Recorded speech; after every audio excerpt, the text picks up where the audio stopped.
शन्नो मित्रः शं वरुणः शन्नो भवत्वर्यमा शन्न इन्द्रो बृहस्पतिः शन्नो विष्णुरुक्रमः ॐ शान्तिः शान्तिः शान्तिः।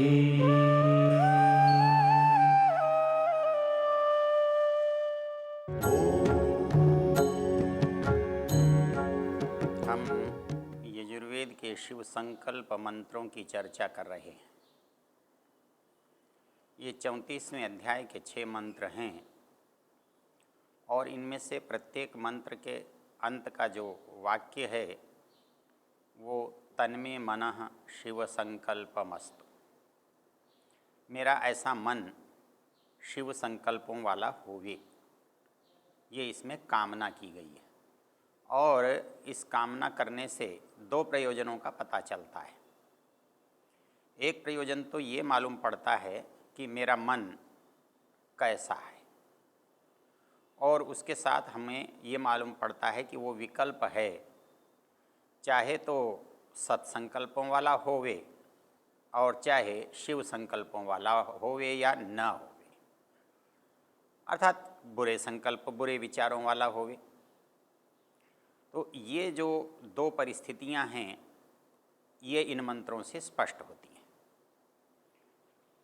मंत्रों का ऋषि शिव संकल्प और मंत्रों का देवता मन है।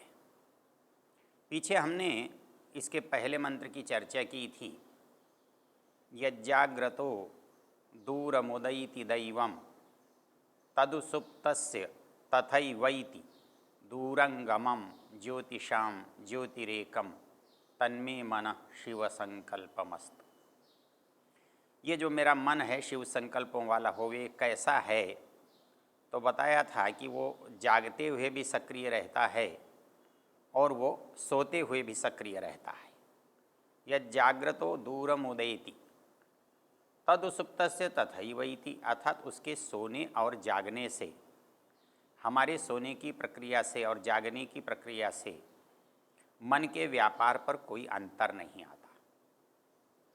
मन सदा सक्रिय रहता है। जैसा जितना जागृत स्थिति में मन सक्रिय रहता है उतनी ही सक्रियता उसकी हमारे सोने की स्थिति में भी होती है। तो इसलिए जाग्रतः तदुसुप्तस्य तथैवैति। वहाँ 2 विशेषण और बताए थे, दूरंगमम, ज्योतिषाम ज्योति और एकम। तो वो दूरंगमम जो दूर जाता है या दूर की चीज़ों को लाता है, अर्थात दूर की वस्तु को हम उसके द्वारा जान सकते हैं, देख सकते हैं, उसके बाद उसको पा सकते हैं, और वो स्वयं बहुत दूर दूर तक गति करता है, इसलिए वो दूरंगमम। ज्योतिषाम ज्योति, वो प्रकाशकों का भी प्रकाशक है। हमारे शरीर में प्रकाश या ज्ञान इंद्रियों के द्वारा होता है, तो वो इन इंद्रियों का भी प्रकाशक है, इंद्रियों को भी ज्ञान कराने का वो साधन है, इसलिए उसे यहाँ ज्योतिषाम ज्योति। और तीसरी महत्वपूर्ण बात जो कही वो है एकम। जैसे इंद्रियां तो बहुत हैं, 5 कर्मेंद्रियां हैं, 5 ज्ञानेंद्रियां हैं, किंतु मन जो है वो दोनों है। अर्थात जिस भी इंद्रिय से युक्त होता है, जुड़ जाता है, वो उसी काम को संपन्न करता है। तो इसलिए वो एकम, अकेला है। तो वो दूरंगमम ज्योतिषाम ज्योति एकम। तो ऐसा वो मन जिसकी हमने चर्चा देखी, दूरम उदयति दैवम तदुसुप्तस्य तथैवैति दूरंगमम ज्योतिषाम ज्योतिरेकम। इसमें एक बहुत महत्वपूर्ण बात है। वो शब्द आया है दैवम। दैवम ये तो स्वयं दिव्य गुणों वाला है, और या दिव्यताओं का, दिव्य गुणों वाले पदार्थों का स्वामी है। तो ये दैवम, ये मन जो दैव है, ये दैव मन का अभिप्राय हमको तब समझ में आएगा जब हम दूसरे मंत्र की चर्चा करेंगे। तो वहाँ पर यक्ष मन की चर्चा की गई है। तो दैव मन जो है वो दिव्यताओं के लिए है, और यक्ष मन का ग्रहण सक्रियता के लिए है। अर्थात मन के द्वारा जो दो तरह के काम किए जाते हैं, अर्थात ज्ञान की प्राप्ति करना और क्रियाओं को संपन्न कराना। तो क्रियाओं को संपन्न कराने के समय ये कर्मेंद्रियों से जुड़ा हुआ होता है और ज्ञान प्राप्ति और ज्ञान के आदान प्रदान करते समय यह ज्ञानेंद्रियों से जुड़ा हुआ होता है। दूसरे मंत्र में जो शब्द आए हैं वो भी इसी प्रकार के हैं। येन कर्मण्यपसः मनीषिणः यज्ञे कृण्वन्ति विदथेषु धीराः यदपूर्वं यक्षमन्तः प्रजानां तन्मे मनः शिव संकल्पमस्तु। इसका सामान्य शब्दार्थ है येन कर्मण्यपसः मनीषिणः यज्ञे कृण्वन्ति। कहता है कि जो मनीषी हैं, कैसे मनीषी हैं, उसके लिए यहाँ एक विशेष शब्द का प्रयोग किया गया है, अपसः। सामान्य रूपे आप जल भी होता है, यहाँ अपह कर्म है। तो जो कर्मनिष्ठ मनीषी हैं, जिनका ज्ञान कर्म के धरातल पर उतरा हुआ है और वो अपने कर्म इसके कारण से करते हैं। येन कर्मण्यपसो मनीषिणो कृण्वन्ति यज्ञेषु विदथेषु धीरा। अर्थात वो जो काम कर रहा है ये मन, इसके मन काम, जिसके काम अच्छे होते हैं वो कैसे लोग होते हैं, वो इन कामों को विदथेषु यज्ञेषु, यज्ञ सामान्य रूप में प्रचलित अर्थ से बाहर है।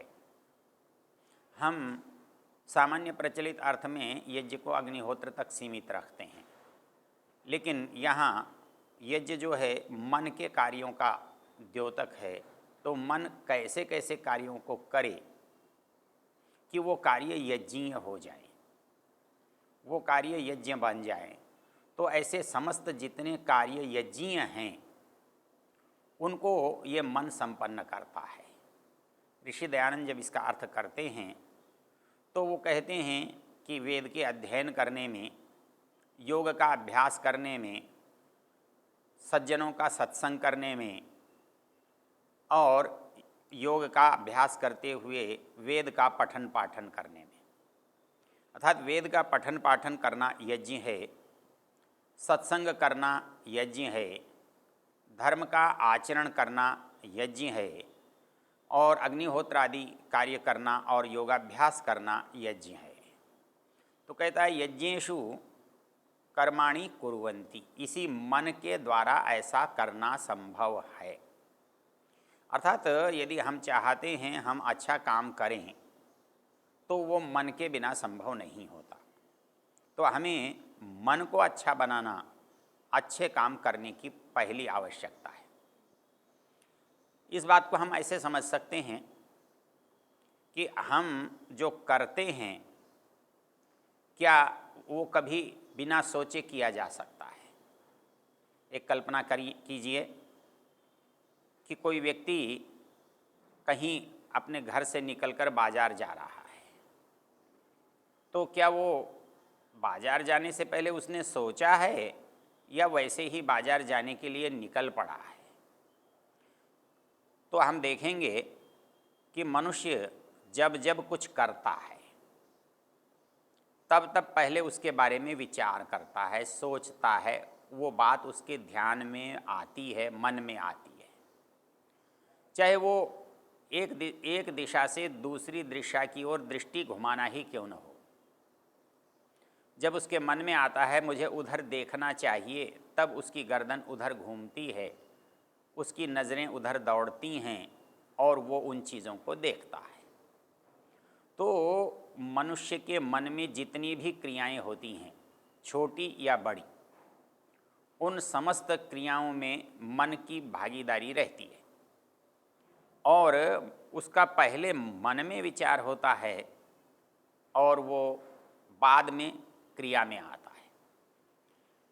हम ये भी जानते हैं कि जो मन में विचार आता है वो केवल अच्छा विचार हो, श्रेष्ठ विचार हो, इसलिए वो मन में आता है, ऐसा नहीं है। इस संसार में जितने काम करने वाले हैं, चाहे वो अच्छा काम करते हैं या बुरा काम करते हैं, मान लीजिए कि एक बुरा काम करने वाला है, एक चोरी करने की इच्छा वाला व्यक्ति है, तो वो पहले चोरी करने जाएगा या पहले चोरी करने के बारे में विचार करेगा? तो हम अनुभव ये करते हैं और ऐसा देखते हैं कि वो मनुष्य पहले चोरी के विचार में व्यस्त होता है, उसको चोरी के लाभ दिखाई देते हैं, चोरी के उपाय करने पड़ते हैं, उनमें आने वाली बाधाओं का विचार करना होता है, और जब वो उसे क्रियान्वित करने के लिए आगे बढ़ता है। अर्थात मनुष्य जो इस संसार में है वो चाहे अच्छा करता हो या बुरा करता हो, वो छोटा करता हो या कोई बड़ा काम करता हो, सभी कामों को करने के लिए पहले उसका मन में विचार होता है और पश्चात उसका क्रियान्वयन होता है, उसका व्यवहार होता है, वो बात काम में आती है। तो इसके लिए नियम ये है कि मन पहले सोचता है और जैसा वो सोचता है वैसा वो करता है। इसलिए हमारे समझने की जो महत्वपूर्ण बात है वो ये है, यदि हम ये अपेक्षा करते हैं, ये इच्छा करते हैं और ये चाहते हैं कि कोई व्यक्ति अच्छा करे, यदि कोई व्यक्ति अच्छा बने, तो हमें उसे सबसे पहले एक काम करना होगा कि उसके अंदर अच्छे विचारों का समावेश करना होगा। और ये अच्छे विचार जब उसको हम देंगे तो मन में विचारों का निश्चय से स्थान बनता है। हमारे विचार कैसे भी क्यों न हो, हम एक बात अच्छी तरह से जानते हैं, हमारे विचार अच्छे हैं या बुरे हैं, हमको जैसे भी मिले हैं उन विचारों को हम अपने अंदर समाविष्ट करते हैं, हम अपने अंदर समेटते हैं। वो समेटे हुए विचार हमारे मन में संग्रहित होते हैं और संग्रहित होकर के वो हमारे लिए दोबारा काम में आने लायक होते हैं। वो हमारा विचार करने की जो शैली है, विचार करने की जो पद्धति है, उसमें वो मूलभूत सामग्री का काम करते हैं। इसलिए यदि हम ये चाहें कि हमारे मन में जो विचार हैं वो यदि अच्छे हम इकट्ठे कर लेते हैं तो हम अच्छे कामों की ओर प्रवृत्त हो सकते हैं। इसलिए हमारे यहाँ समाज में एक नियम है, और नियम ये है, यदि हम किसी व्यक्ति को अच्छा बनाना चाहते हैं, उसको अच्छे रास्ते की ओर प्रवृत्त करना चाहते हैं, तो अच्छे रास्ते की ओर प्रवृत्त करने के लिए हमें उसे अच्छे विचारों से जोड़ने की आवश्यकता होती है। जब हम किसी व्यक्ति को अच्छे विचार से जोड़ पाते हैं तब वो व्यक्ति अच्छे कार्य के लिए प्रवृत्त होता है। इसलिए जब हम कोई बात करते हैं, हम पढ़ने की बात करते हैं, अच्छी पुस्तकें पढ़ें, अच्छे दृश्यों को देखें, अच्छे विचारों को सुनें, अच्छे विचारों के बारे में चिंतन करें, तो उसका एक ही अभिप्राय होता है कि हमारे मन की जो परिस्थिति है वो सतत अच्छी बनी रहे। हमारी मूल समस्या ये है कि मन को करना है। मन ये नहीं है, जैसे साधन होता है, वो साधन अच्छा स्वयं नहीं करता या बुरा स्वयं नहीं करता, और वो जो करता है, जो करता चाहता है, उससे साधन के रूप में काम लेने वाला जैसा चाहता है वो वैसा करता है। आप तलवार से किसी प्राणी की हत्या कर सकते हैं या किसी शत्रु का गला काट सकते हैं। तलवार का काम तो केवल काटना है, लेकिन वो किसको काटना चाहता है ये कर्ता पर निर्भर करता है, ये साधन पर निर्भर नहीं करता, ये शस्त्र पर निर्भर नहीं करता, ये तलवार पर निर्भर नहीं करता। तो इसलिए मन भी हमारा साधन है, और यदि हम ये चाहते हैं कि इसकी जो क्षमता है, जो इसकी योग्यता है, इसके अंदर जो सामर्थ्य है, उसका हम उपयोग करें, तो हमें निश्चित रूप से इसको अच्छाई देनी पड़ेगी, अच्छाई से इसे जोड़ना पड़ेगा। इसलिए इस मंत्र में जो बात कही गई है, येन कर्माण्यपसो मनीषिणो यज्ञे कृण्वन्ति, अर्थात कोई मनुष्य यज्ञ क्यों कर पाता है, वो यज्ञ करने के बारे में सोचता है यज्ञ की अच्छाई से परिचित होता है और उसको जानता है, इसलिए वो समर्थ होता है। इसलिए ये मन में सामर्थ्य तो है करने का, लेकिन इस मन के सामर्थ्य में उस अच्छाई को जब तक हम समाविष्ट नहीं करेंगे, उसके अंदर उसकी पूर्ति नहीं करेंगे, तब तक ये अच्छे काम नहीं कर सकता। इसलिए अच्छे काम करने के लिए हम ये सोचते हैं कि ये व्यक्ति अच्छा क्यों नहीं कर रहा है, इसे अच्छा करना चाहिए। लेकिन हम ये भूल जाते हैं कि खेत में तो अच्छा तब उगेगा जब उसमें अच्छा बोया जाएगा। यदि आपने अच्छा बोया है, अच्छी तरह से बोया है, तो निश्चित रूप से खेत में अच्छा पैदा होगा। वही स्थिति हमारे मन की है। इस मन, हम जो कुछ करते हैं वो पहले मन में होता है। मन में होता है तब वो हम अच्छा कर पाते हैं। बाहर तो केवल अभिव्यक्त होता है, करना तो असल में वास्तव में मन में हो जाता है। तो इसलिए ऋषि दयानंद एक बात कहते हैं कि यदि आप इस मन को जीत लेते हैं और इस मन को अपने अधीन रखते हैं, तो आप इससे विजय प्राप्त कर सकते हैं, आप इससे श्रेष्ठ कार्यों को संपन्न कर सकते हैं। और यदि आप मन से जीत लिए जाते हैं या मन के आप अधीन हो जाते हैं, तो फिर मन उसके जो स्वाभाविक कार्य हैं, जो उसकी स्वाभाविक प्रवृत्ति है, वो होते हैं। इसलिए मनु महाराज ने एक बड़ी सुंदर पंक्ति लिखी है और वो हमारे यहाँ बहुत प्रसिद्ध है। जब हम ये कहते हैं कि किन किन चीज़ों से किस किस की शुद्धि होती है, तो वहाँ पर एक प्रसंग ये आया है, मन को कैसे शुद्ध किया जाता है। अर्थात मन की जो संभावना है कि ये अशुद्ध भी हो सकता है और ये शुद्ध भी हो सकता है। ये सबसे महत्वपूर्ण बात ये है कि यहाँ पर हमें एक स्वतंत्रता मिली हुई है, और ये स्वतंत्रता जो है, हम इसे बहुत प्रायः ये समझ बैठते हैं कि ये हमारे लिए बड़ा संकट है। अर्थात हम बुरा करें, कितना अच्छा हो कि ईश्वर हमको बुरा न कराए। यदि ईश्वर हमको बुरा न कराए तो फिर अच्छा कराने का लाभ जो है वो हमारा नहीं होगा। अच्छा करने की जो योग्यता या सामर्थ्य है वो हमारी नहीं कहलाएगी। वो योग्यता फिर जिसने बुरा करने से रोका है उसका हो जाएगा।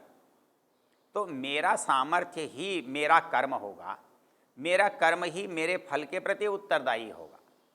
यदि कोई मेरे स्थान पर काम कर लेता है तो वो उसका काम कहलाता है। इसलिए हमारे पास जो विवेक करने का जो अधिकार है, जो स्वतंत्रता का अधिकार है, प्रायः हमसे भूल हो जाती है तो हम ये प्रयत्न करते हैं वो भूल हम किसी दूसरे पर डाल दें। अजी इन्होंने कहा था, अजी इनके कहने से, इनको देख करके मैंने किया है, ये ऐसा कर रहे थे। लेकिन मैं ये भूल जाता हूँ कि जब मैं अपने बुरे करने का उत्तरदायित्व दूसरे पर डालता हूँ, तब अनजाने में अपने अच्छे कर्मों का उत्तरदायित्व भी दूसरे पर डाल देता हूँ, वो भी मेरे नहीं रह पाते। इसलिए अच्छा हो या बुरा हो, जो इस मन के द्वारा हुआ है, जो इस मन ने किया है, वो सब का सब आत्मा का है, और आत्मा का है इसलिए मेरा है। तो उसका जो हानि या लाभ है, उसके जो अच्छे और बुरे परिणाम हैं, मैं उनसे नहीं बच सकता। इसलिए मंत्र में जो महत्वपूर्ण बात कही गई है कि आप उन बुरे परिणामों से बच कैसे सकते हैं, तो उसके लिए कहा गया येन कर्मण्यपसः मनीषिणः यज्ञे कृण्वन्ति। अर्थात उस जो कर्म है हमारा वो यज्ञ बन जाए, वो यज्ञ जैसा बन जाए, पवित्र या श्रेष्ठ बन जाए।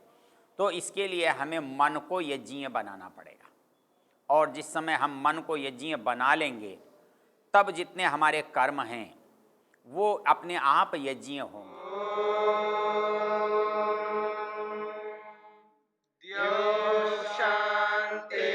शान्तिरन्तरिक्षं शान्तिर्पृथिवी शान्तिरापः शान्तिरोषधयः शान्तिः वनस्पतयः शान्तिर्विश्वे देवा शान्तिर्ब्रह्म शान्ति सर्वं शान्ति। शान्तिरेव शान्ति क्षमा शान्तिरेधि ॐ शान्ति शान्ति शान्ति